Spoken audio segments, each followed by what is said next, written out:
स्वागत है आपका न्यूज लाइव भारत में आपके साथ। मैं हूं शारिफ इब्राहिम। 11 स्पेशल देख रहे हैं आप। आइए शुरू करते हैं 11 स्पेशल में खबरों का सफर। सबसे पहले बात करेंगे चाईबासा की, जहां पर नक्सलियों ने आईईडी ब्लास्ट किया है। पश्चिम सिंहभूम में पुलिस और नक्सलियों के बीच मुठभेड़ हो गई। इस दौरान नक्सलियों ने आईईडी विस्फोट कर दिया, जिससे कोबरा के 6 जवान घायल हो गए। इनमें से 4 जवानों को एयरलिफ्ट कर रांची लाया गया है। वहीं सुरक्षा बलों को भारी पड़ता देख जंगल का फायदा उठाकर नक्सली भाग खड़े हुए। में पुलिस और नक्सली के बीच मुठभेड़, आईईडी ब्लास्ट में कोबरा के 6 जवान घायल, एयरलिफ्ट कर रांची लाए गए घायल 4 जवान।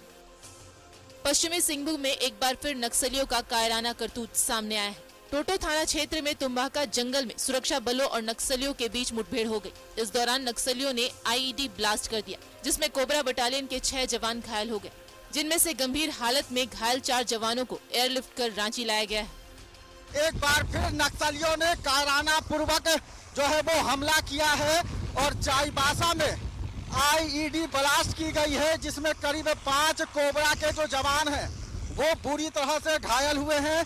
फिलहाल आप देख सकते हैं कि उन जवानों को जो है वो एयरलिफ्ट कर यानी कि चाईबासा से हेलीकॉप्टर के द्वारा रांची लाया गया है और रांची के खेलगांव में जहां हेलीपैड बनाया गया है, फिलहाल हेलीकॉप्टर जो है वो लैंड कर चुका है और मेडिका अस्पताल की जो टीम है वो मौजूद है।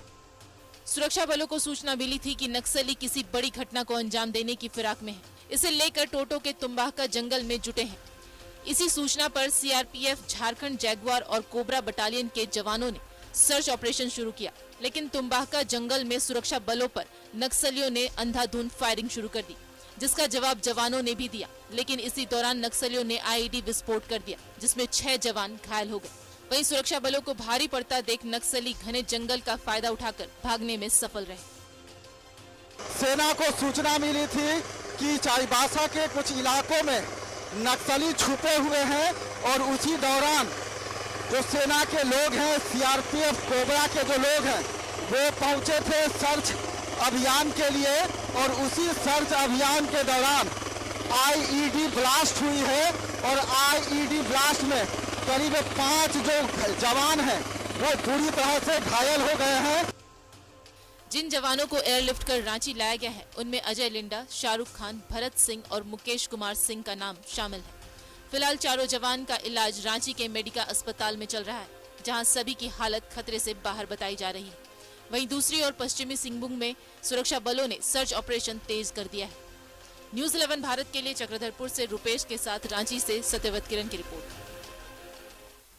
तो अपनी अंतिम सांस गिन रहा नक्सलवाद बीच बीच में मोमबत्ती की बुझती लौ की तरह फड़फड़ाता है और इस तरह की वारदातों को अंजाम देकर अपनी उपस्थिति दर्ज कराने की कोशिश करता है।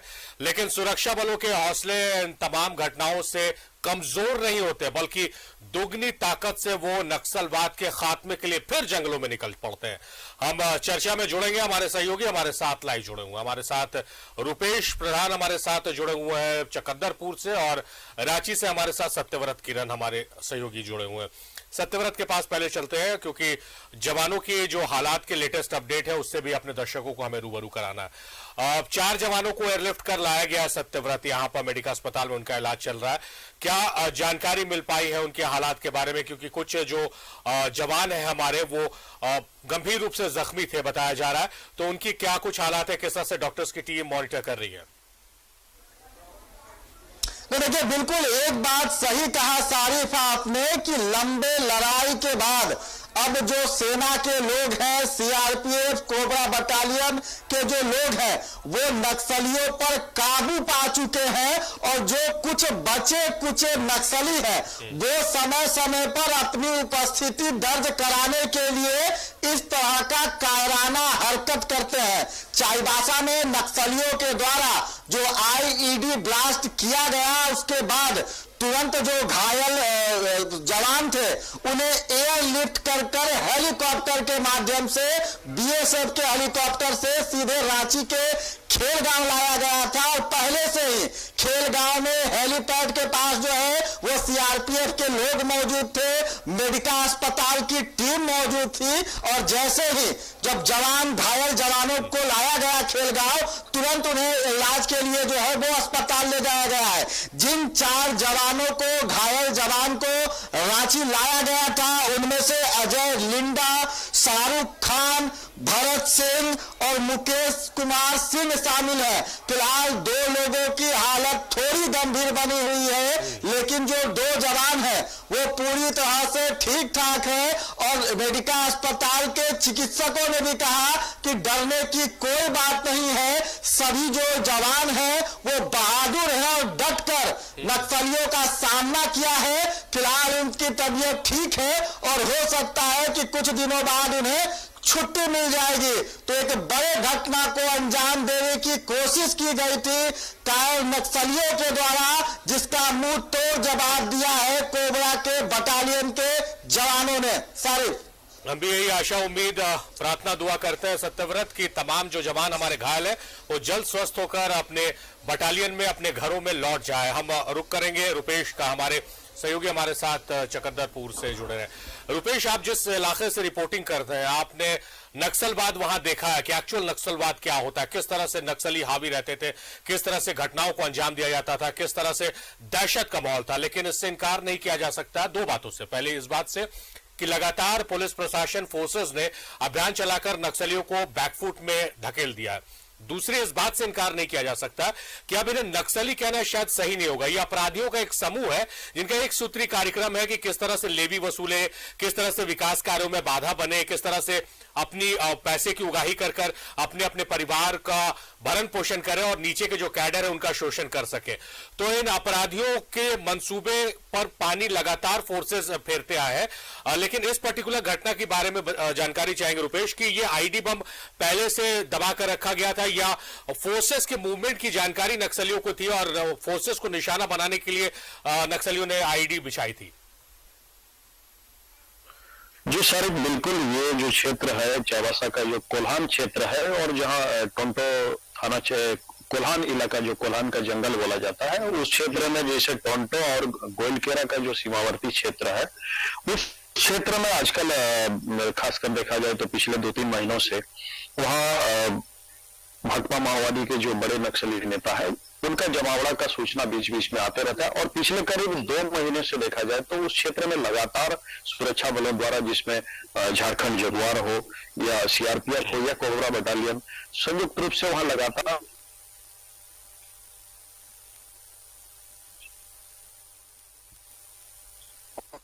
आईडी बम भी बरामद होते रहे। पिछले दिनों की अगर हम बात करें तो पिछले दिनों भाकपा माओवादियों ने एक प्रेस रिलीज भी जारी किया था, जिसमें उन्होंने इस बात को लिखा था कि उस क्षेत्र में जगह जगह आईडी प्लांट किए हुए हैं और इसीलिए उन्होंने जंगल में जाने के लिए ग्रामीणों को भी मना किया था। और ये बात भी पिछले दिनों जैसे 2 घटनाएं सामने आई कि एक टोंटो थाना क्षेत्र में एक ग्रामीण भी उस आईडी के चपेट में आया था और जिससे उसकी मौत हो गई थी। बाद में इलाज के लिए लाया जा रहा था चाईबासा और उस दौरान उसकी मौत हो गई थी। और अभी कुछ दिनों पहले की अगर बात करें तो गोइलकेरा थाना क्षेत्र में भी इस तरह की एक घटना सामने आई थी, जिसमें जंगल में लकड़ी चुनने गया हुआ एक व्यक्ति आईडी के चपेट में आया था और उसकी मौत हो गई थी वहीं पर। तो पिछले करीब 1-1.5 महीने से करीब 2 महीने से उस क्षेत्र में भाकपा माओवादियों के खिलाफ सुरक्षा बलों द्वारा लगातार ऑपरेशन चलाया जा रहा है और बीच बीच में आईडी बरामद होते रहे हैं। दिसंबर महीने की अगर हम बात करें तो 10 दिसंबर को वहां पर इसी तरह के सर्च ऑपरेशन के दौरान एक कोबरा बटालियन का एक जवान नक्सली आईडी के विस्फोट के चपेट में आया था और घायल हो गया था, जिसे इलाज के लिए रांची ले जाया गया था। आज की घटना की बात करें तो टोंटो थाना क्षेत्र का जो तुम्बा हाका जंगल है, वहां पर भाकपा माओवादी नक्सलियों के काफी संख्या में मौजूदगी का पुलिस को सूचना मिला था। अभी शाम को जिले के एसपी द्वारा प्रेस विज्ञप्ति जारी कर इस बात का खुलासा किया गया है कि वहां पर भाकपा माओवादी नक्सलियों के जमावड़ा का काफी संख्या में ये सूचना मिला था और इस सूचना पर झारखंड जगुआर, सीआरपीएफ और कोबरा बटालियन के जवान द्वारा वहां सर्च ऑपरेशन चलाया जा रहा था। इसी दौरान वहां पर भाकपा माओवादियों ने पुलिस को देखकर सर्च ऑपरेशन के दौरान अंधाधुंध फायरिंग किया गया और साथ ही साथ वहां पर आईडी विस्फोट भी किया गया।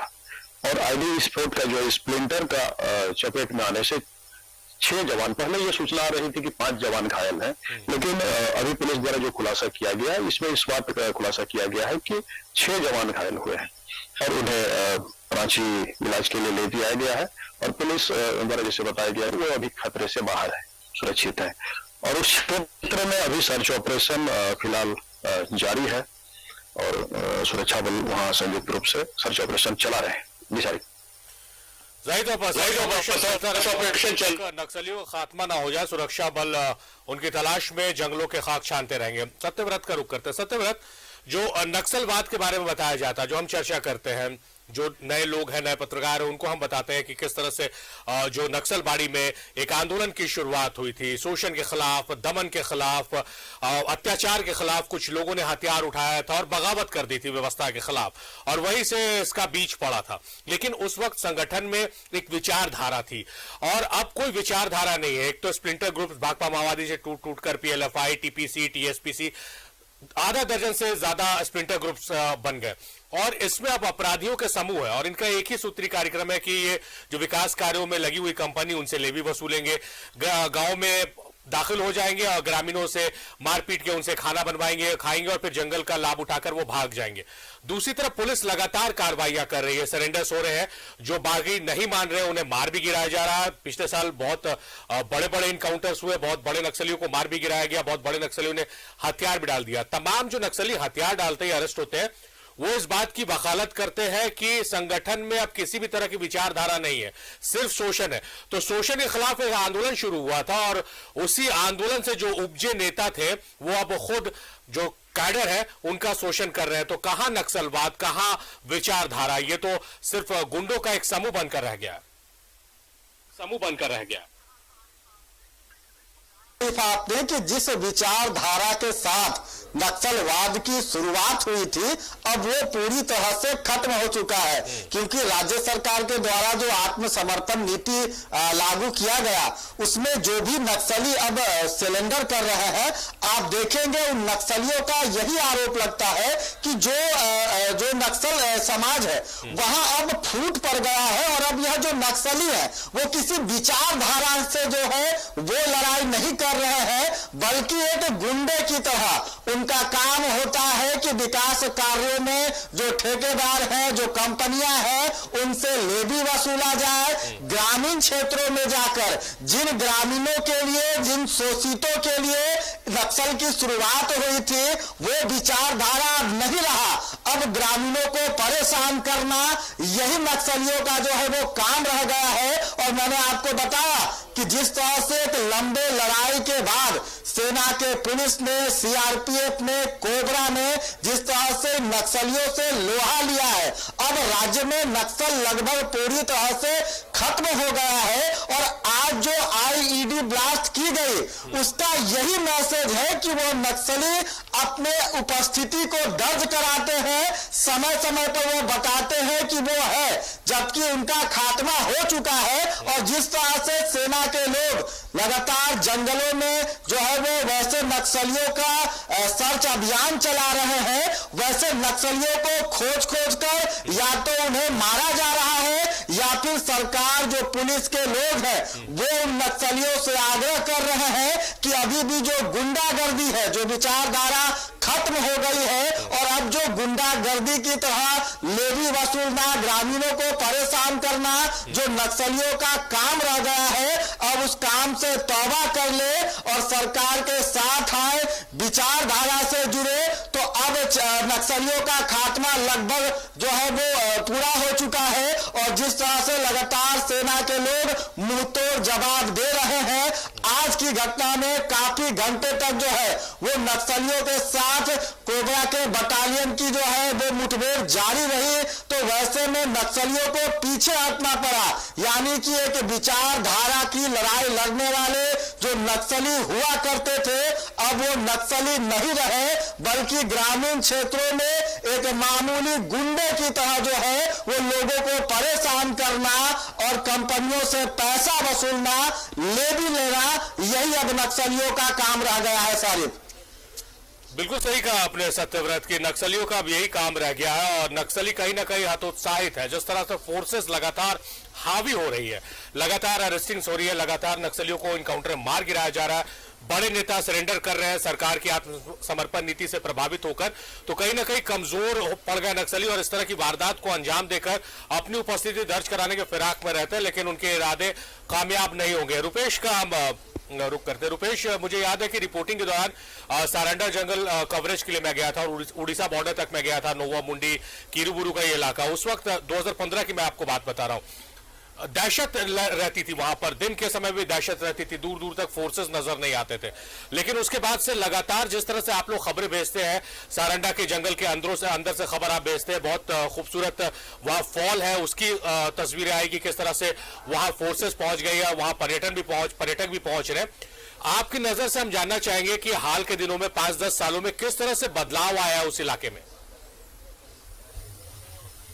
जी शारिक, कई क्षेत्रों में अगर जो कि पहले घोर उग्रवाद प्रभावित थे, वो क्षेत्र में अभी विकास पहुंचा है बहुत सारे। जैसे गुदड़ी क्षेत्र की अगर हम बात करें, पश्चिम सिंहभूम जिला का जो कि सबसे सुदूरवर्ती क्षेत्र माना जाता है और वो काफी घोर नक्सल प्रभावित भी क्षेत्र था। अभी भी पूरी तरह नक्सल से वो मुक्त नहीं है, लेकिन वहां पर विकास की योजनाएं पहुंची है और वहां पर लोग अब पहले की अपेक्षा अपने को बेहतर महसूस कर रहे हैं। और सारंडा की अगर बात करें तो वो भी काफी उस क्षेत्र में भी विकास हुआ है। हालांकि देखिए, ग्रामीण क्षेत्रों की, ग्रामीण और सुदूर क्षेत्रों की बात करें तो वहाँ नक्सल गतिविधियां की खबर बीच बीच में आते रहती है, कई घटनाएं भी सामने आते रहती है, जिससे क्षेत्र के लोगों में थोड़ा भय का माहौल रहता ही है। लेकिन सारंडा की जैसे आप बात कर रहे हैं, तो उस क्षेत्र में भी बहुत सारे इलाकों में अभी बदलाव आया है और वहाँ सरकार की योजनाएं पहुंची है और विकास हुआ है। ये जो क्षेत्र टोंटो और गोइलकेरा का जो क्षेत्र है, उस क्षेत्र में विशेषकर अभी हाल के कुछ महीनों की अगर बात करें तो उस क्षेत्र में नक्सल गतिविधियों की खबरें या घटनाएं आती रहती है। और उस क्षेत्र में खासकर टोंटो और गोइलकेरा का जो सीमावर्ती क्षेत्र है, उस क्षेत्र में खासकर देखा जाए तो वहाँ बड़े नक्सली नेताओं का, जैसे मिसिर बेसरा और उनके साथ जो भी बड़े नक्सली नेता है, उनका जमावड़ा का खबर हाल के दिनों में सबसे ज्यादा वहां से आ रही है।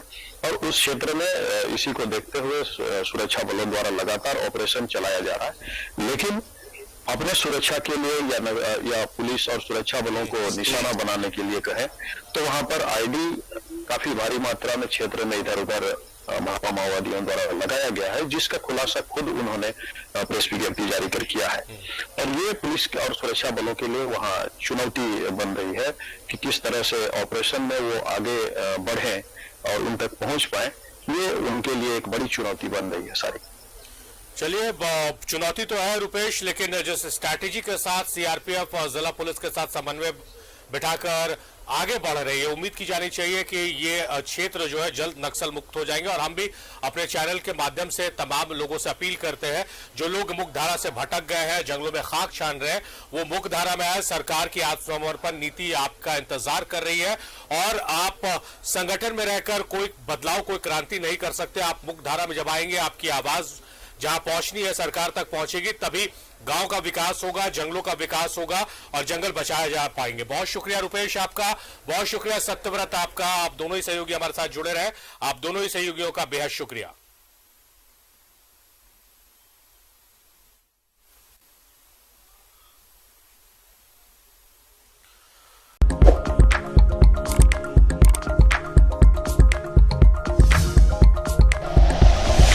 Like and share videos, subscribe करें हमारा चैनल और प्रेस करें बेल आइकॉन। न्यूज़ 11 भारत, सच है तो दिखेगा।